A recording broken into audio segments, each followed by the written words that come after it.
Hello, everybody, and welcome back to another record review. Today, we have a very personal favorite project of mine. The 2016 album by Brendan Urie. Panic at the Disco.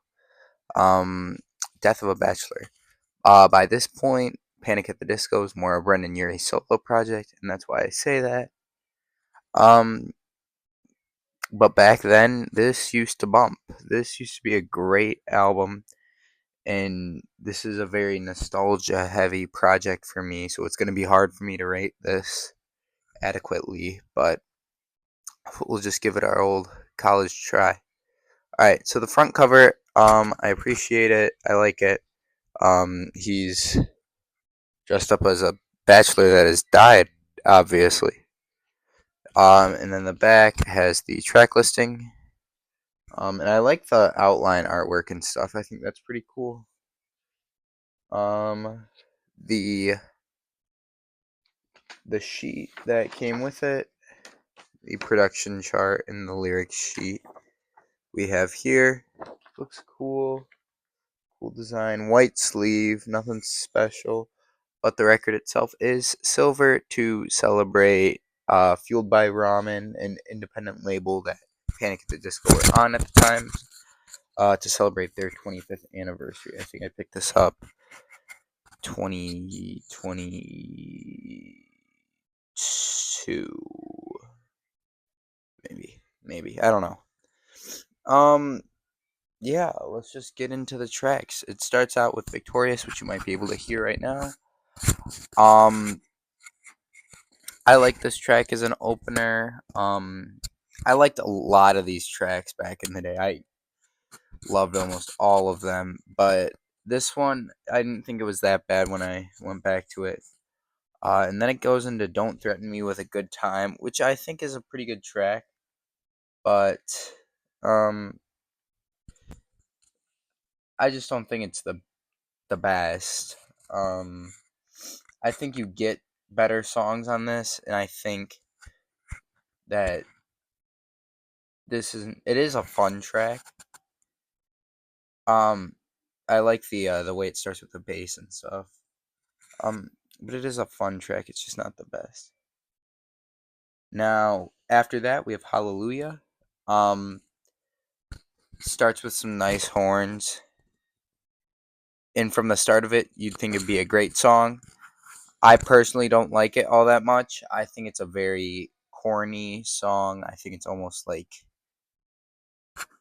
fake gospel-y, but with the Brendan Urie vocals, it's just a weird mix. I don't think it works all too much.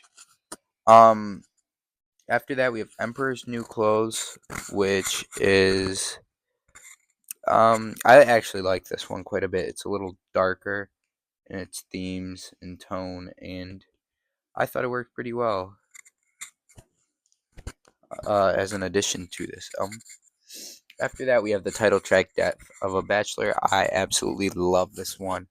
I think it still holds true even till today. I just really like the way it sounds. I think it's so cool with the like beat behind it, I guess, and everything. And his vocals are so good on this. His like crooning, almost like his jazzy or singing. I do really, really love Brendan Urie's voice on this, and even though some of the stuff behind his voice isn't doing too hot, and the songwriting isn't all there, his voice is still holds true. But the songwriting is there on Death of a Bachelor, and that's why I think it's just such a great song. I like it how it sounds too. Speaking of another one, how I like the way it sounds. After that, we goes into Crazy Equals Genius. This is one of my favorite songs from the album. I've always loved this one. I like the way he swears on it. I like the lyrical nods to the Beach Boys, the arson. Just a great song. I'd say these last three on side A are probably the best three we'll get on this. But actually, side B starts with LA Devotee, and I've always liked this one. I really appreciate this one. It's just so cool with the like LA iconography as well that he throws in there. I think it's really fun.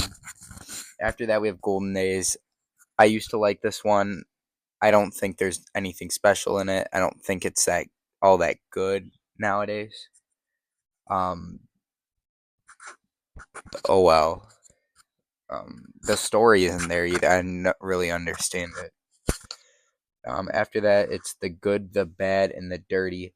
I do not entirely remember this track. I'm gonna be honest. I don't think I've ever remembered this track. Oh yeah, it's this one.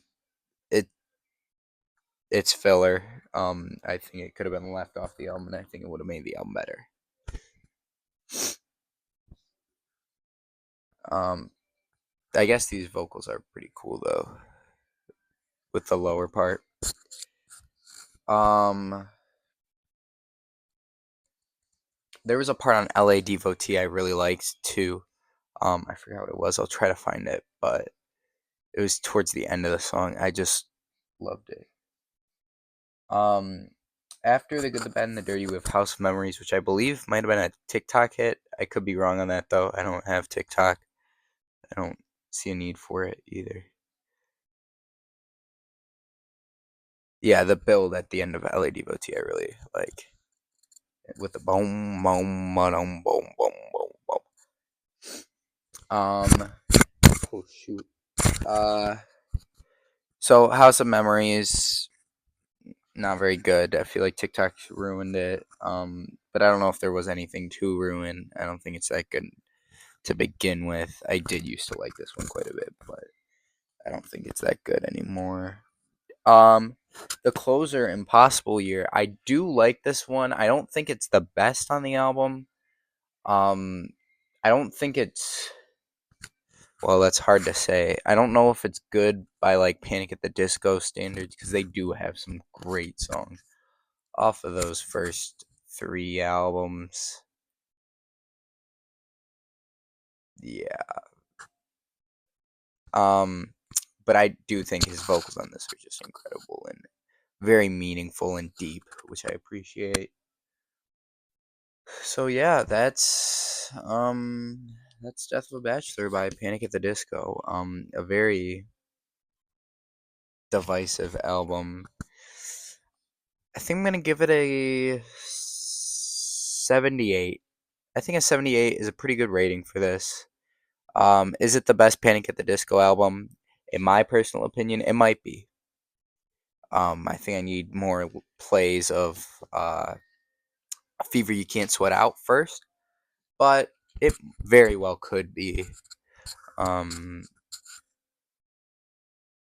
yeah, I feel like this is the last great Panic album, but I do really like the 2019 one, Pray for the Wicked. I don't know. We'll burn that bridge when we get there. But for now, this is Calvin signing off. Um, yeah, I hope you like it. If you like it, leave a like, comment, subscribe if you want, all that stuff. And most importantly, just have a great day.